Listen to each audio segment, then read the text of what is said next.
ఆదివాసీ ఆడపడుచుగా తనను సాలూరు నియోజకవర్గం ప్రజలు ఆదరిస్తున్నారని టీడీపీ అభ్యర్థి గుమ్మడి సంధ్యారాణి స్పష్టం చేశారు. 5 ఏళ్లలో తమ గిరిజన సంతతి అధోగతి పాలైందని ఆవేదన వ్యక్తం చేశారు.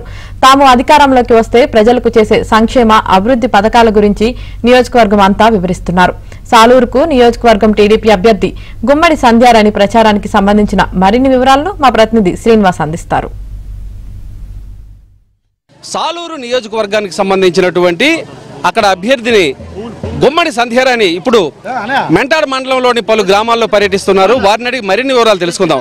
మేడం గారు చెప్పండి, మీ నాన్నగారు ఎమ్మెల్యేగా చేశారు, మీ నాన్నగారు ఈ గిరిజన ప్రాంతం అంతటికీ సుపరిచితం. మీరు ఎమ్మెల్సీగా చేశారు, టీడీపీ పాలిట్ బ్యూరో సభ్యురాలుగా కొనసాగుతున్నారు. మీ ప్రత్యర్థి ఉప ముఖ్యమంత్రిగా వ్యవహరిస్తున్నారు. ఈ దశలో మీ విజయావకాశాలు ఏ విధంగా ఉన్నాయి? చంద్రబాబు నాయుడు గారు ముఖ్యమంత్రి అయిపోయారండి, ఇంకా విజయావకాశాలు ఏంటి? చంద్రబాబు నాయుడు గారు అంటే కూటమి విజయం సాధించింది. మీరు ఈ జనాలను చూస్తేనే మీకు అర్థమవుతుంది. నేను ఒక 2 సార్లు ఓటమి చెందినప్పటికీ కూడా నా మీద ఎంతో బాధ్యతతో, నా మీద నమ్మకంతో ఎమ్మెల్సీ ఇచ్చారు చంద్రబాబు నాయుడు గారు. ఆ తర్వాత మీకు తెలుసు అమరావతి ఇష్యూలో మేము ఎంత గట్టిగా స్ట్రాంగ్గా ఉన్నాము అనేది. ఆ తర్వాత చంద్రబాబు నాయుడు గారు మొదటి లిస్టులోనే ఒక గిరిజన మహిళకి టికెట్ కేటాయించడం అనేది చిన్న విషయం కాదు. జగన్మోహన్ రెడ్డి ఒరిస్సా ముఖ్యమంత్రితో ప్రచార ఆర్భాటంగా ఒకసారి చర్చలు జరిపినది తప్పించి ఫలితం అయితే ఏమీ కనిపించలేదు. దీనిపైన మీరు కూటమితో, ఎందుకంటే కేంద్రంలో బీజేపీ పార్టీ ఉంది, అదేవిధంగా రాష్ట్రంలో తెలుగుదేశం, వీటితో మీరు ఆ సమస్య సాధనకు ఏ విధంగా కృషి చేస్తారు? సాలూరు నియోజకవర్గంలో సమస్యలు చాలా ఎక్కువ ఉన్నాయండి. 18 సంవత్సరాలుగా ఎమ్మెల్యేగా ఉన్న రాజన్న ధర ఈరోజు గిరిజన శాఖ మంత్రి, ఉప ముఖ్యమంత్రి. గిరిజన శాఖ మంత్రిగా ఉన్న అతను ఐటీడీఏని క్లోజ్ చేయించారండి.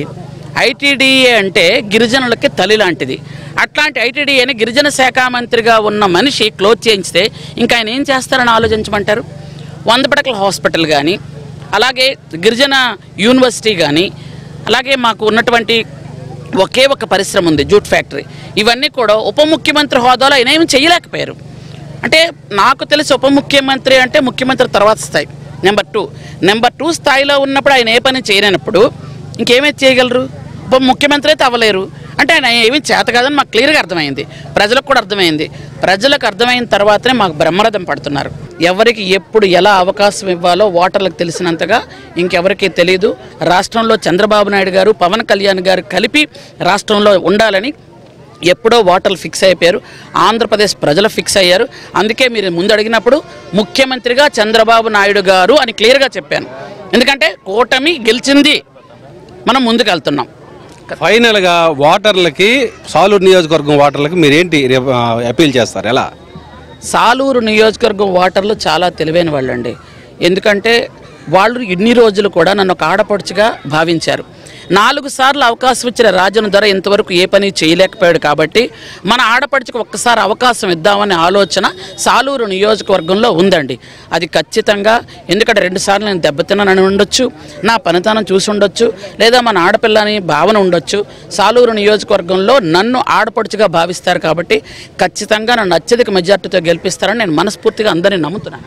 సాలూరులో ఉప ముఖ్యమంత్రిగా ఉన్నటువంటి రాజన్న ద్వారా ఆయన ఏ కార్యక్రమం కూడా చేయలేకపోవడం, అదేవిధంగా సాలూరులో ఉండేటటువంటి సమస్యలన్నీ కూడా పరిష్కరించలేకపోవడం తనకు ఓటుగా మారేటటువంటి అవకాశాలు ఉన్నాయని చెప్తే, మరో విధంగా సాలూరు నియోజకవర్గం ప్రజలందరూ కూడా తనను ఆడపడుచుగా భావించి తనను ఆశీర్వదిస్తారనేటటువంటి విశ్వాసం ఉందని ఆ టీడీపీ తాలూకా అభ్యర్థిని గుమ్మడి సంధ్యారాణి స్పష్టం చేయడం జరిగింది. వీడియో జర్నలిస్టు సుధీర్తో Srinivas, ABN news, Vizianagaram. Over to Hyderabad studio.